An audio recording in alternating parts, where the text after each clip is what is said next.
there, I'm Bianca Santos, and you are watching the reboot of a World Cup Weekly. The last time I posted for this was in 2010, South Africa. I can't believe 2 years have gone by, and I can't believe we have under 2 years to the World Cup in Brazil. This one is extra special for me because I'm Brazilian, and the last and only time we ever hosted the World Cup was in 1950. Hello! We are 5-time World Cup champions. We should have hosted this event way many times, even if a lot of people disagree. It just doesn't make sense, does it? Not to me. So 64 years later, there is a huge amount of pressure for us to put on a bigger and better show than South Africa, but also to redeem our devastating performance in 1950. Because if you didn't know, almost 64 years ago, Brazil actually made it to the final. We faced off with Uruguay, and we lost to Uruguay. Yeah. And it was such a devastating experience that they decided to say, you know what? Forget that jersey. Let's create a new one. Let's start fresh. And the winning design was actually by an Uruguayan. He's the one that came up with the idea of the yellow iconic Canarinho t-shirt and the blue shorts. I know, how weird is that? And this time around with World Cup Weekly, I want to bring you more behind the scenes stories of what it takes to put on the biggest sports spectacle in the world. So on the World Confederation Cup, on the World to World Cup, you're going to get more stories of what it takes and all the controversy that's been going on lately.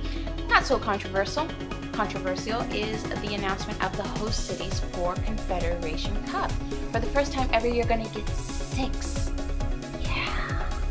Rio, the capital, Brasília, where I'm from, Belo Horizonte, Salvador, Recife, and Fortaleza. These cities guaranteed give you a great idea. If you can visit all of them, that would be awesome, right? Will give you a great idea of what Brazil is like, what the Brazilian people are like, what the soccer fanaticism is like, and more importantly, what World Cup will be like.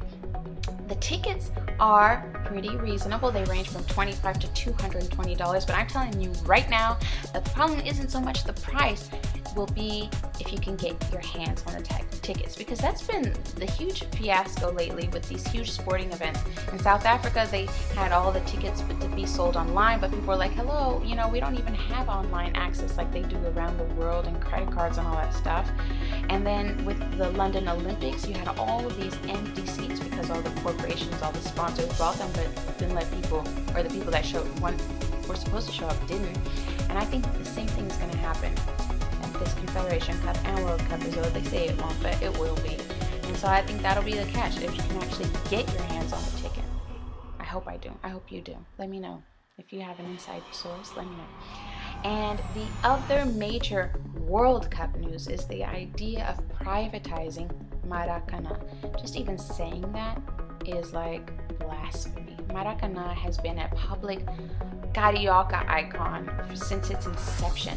Maracana Stadium is also home to other things other than soccer. It's home to a native museum, it's home to a public school, and a recreation facility.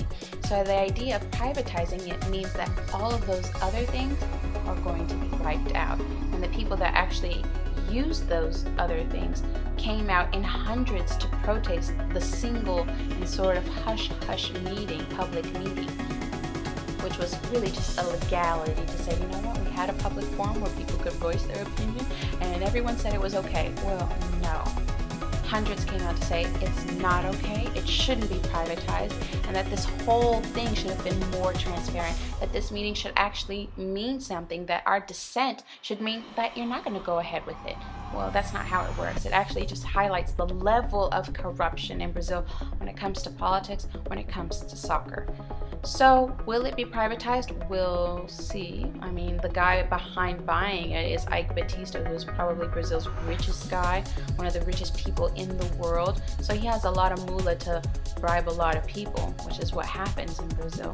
So we'll see if it is indeed privatized, if they'll have another public meeting, since the first one was just a protest, and people even showed up with a bag of merda just to drive the point home that they were really not for privatizing Maracana Stadium.